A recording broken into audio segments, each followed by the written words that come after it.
ladies and gentlemen. We are releasing the 26th work from Manipal University Press. The publication house of the university came into existence about 28 months ago. So we are doing about one book a month. And in fact, today happens to be very special because we are releasing a second book of the day late in the evening. So we are doing two books today. So therefore, this is number 26, 27 at 6 p.m. in the amphitheater. Strange as it may sound, Manipal University Press was initially funded by the delegation of European Union in India and Bhutan. So it may sound a little funny that what does European Union have with a private university's publication house? In fact, this was a cleverly put up project wherein Manipal University had submitted a proposal to the delegation saying that it would be doing 4 or 5 things, including multidisciplinary research. It also included a Center for Dvaita Philosophy. And under the Center for Dvaita Philosophy, we had suggested that we bring out 3 books, translations of Dvaita scholars written originally in Sanskrit to be translated into English for a wider readership. And therefore, we had work on hand. We got funded for that project. Then all it required was the university to be convinced that we need a publication division. In fact, we had the mandate of the board of the university to say that let's start the publication division. So we had everything falling in place in November 2011, and therefore we are now here at this point of time seeing the birth of the 26th child of this wonderful marriage. And Professor Nalapat has been associated with Manipal University for the past 20 years. In fact, I should say is one of the first connects when we moved from being individual institutions affiliated to different universities coming under one umbrella in 1993 as Manipal University, at that time called Manipal Academy of Higher Education. Professor Nalapat has been closely associated with this entity since 1993. And today we are seeing more and more of him. And today I think we also get to read more and more of what he has written. So therefore, I request Professor Narasimha to do the honors and release the first book of Professor Nalapat from Manipal University Press.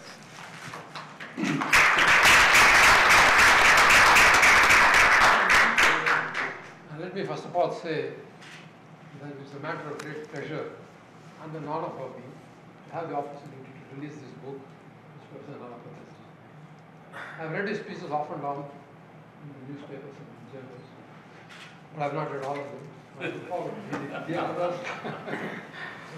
And it's been a good book and a very so Thank you. Thank you.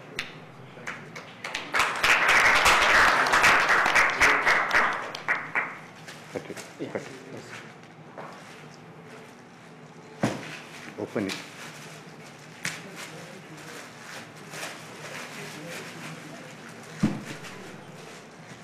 Nanda. Oops. Wow, that's really what Oops.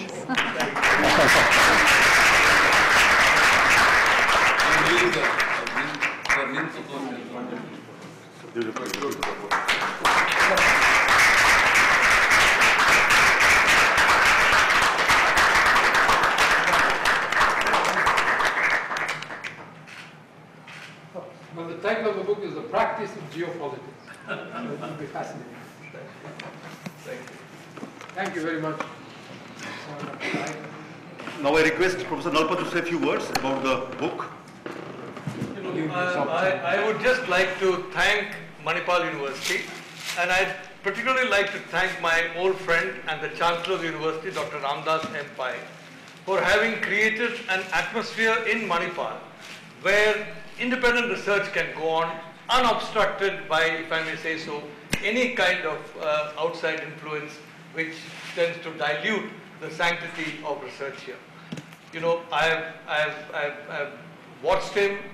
I'm in a small way, I've been collectively worked with him, and I'm very, very happy to say that from the very beginning, from, Vinod was saying 1993, he has been a mind of the 21st century. And he has wanted to create a 21st century university following on the tradition of Dr. T.M.A. Pai.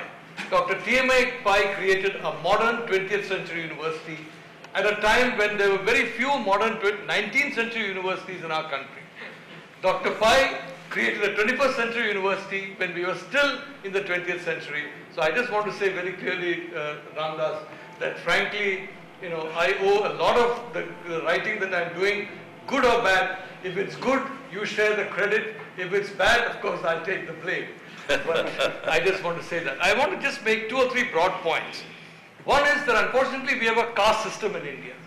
And this caste system, frankly, has segmented us into academics, into policy, into private sector, into state sector, and these have created more or less silos that people don't even want to cross from one silo to the other. You have the defense ministry where you've got expertise in the military, which is not allowed in the defense ministry. You've got expertise in strategic studies and defense, in intelligence, which is not allowed in the ministry, and you have people there who are coming from sports and games and who go back to textiles or maybe to animal husbandry after they finish their tenure as defense secretaries running the defense of the country. We have a contempt for the specialist, and we have a great respect, if I may say so, for the general. Now this system is what frankly in Manipal was broken by the Department of Geopolitics. Dr. Pai, then Vice Chancellor Dr. Valiatan, Dr. Balal, they said that they are not going to go into the traditional academic sphere, but they're going to pick somebody from journalism, from the world of policy, to come into the department and become the country's first professor of geopolitics. So I would like to say, we're talking of public-private partnership. It was pioneered by Dr. T.M.A. Pai 60 years ago. And this entire way of breaking of silos, in a sense, has been pioneered when the Department of Geopolitics was set up and the university reached beyond the traditional academic disciplines to embrace people who have gone into the practical field. This kind of interflow is very, very important. Why?